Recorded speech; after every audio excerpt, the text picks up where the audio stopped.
Kamusta na mga kapoge? Isang taon na rin bago ako nakapag-upload uli. Dahil may mga kasama tayong bago din sa accommodation mga kapoge. Itutur ko lang para naman makapaggala. Kaya tara, samahan nyo ako. Let's go! At ayan na nga mga kapoge, kumpleto na nga ang ating team. Ano bang gagawin? Hindi tayo sisibat na. At dito nga mga kapoge, tayo maglalakad na nga palabas. Fast forward mga kapoge, at andito na nga kami sa labas. Balak sana namin gumamit ng subway sa malas-malasan. Hindi po nga pala pwede ang mga ticket ng mga ari. Bukas pa daw. At di na nga tayo dadaan sa may likod ng Passion Street mga kapoge.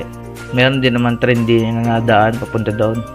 Kagandaan pa din libre pamasahe. Kaya tara, ngiting-ngiti ang mga mokong nakakita ng mga baby cake. Isang pitik muna dyan. Fast forward mga kapoge at nakasakay na nga tayo sa tram. Nakadali pa ng pinagbabawal na technique. Aba, libre na, ginandahan pa, opo.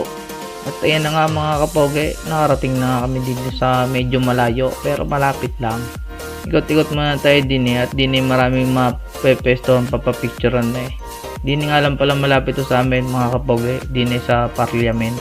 Ilabas na natin din ang mga pinagpipipitik natin kanina. Dahil dyan may pang profile pic na kayo sa FB, i-post nyo na para mabati na kayo ng happy birthday.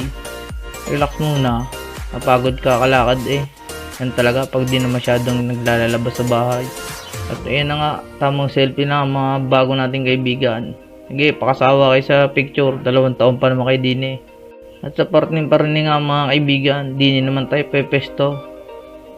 Papapicture din ako at malapit na nga mag-birthday. Aba, at ayan na nga, birthday boy in the house. Lakad-lakad pa ulit tayo mga kapoge at tayo baka makakita pa ng sobrang gagandang tanawin din Sabi nga ng mga bago nating kaibigan, ganda nga daw din Uulit pa daw ulit sila kahit mga 10 beses. At rin na nga ang pinakahuli namin pinuntahan din mga kaibigan. At kami nagpaplano na ulit umuwi.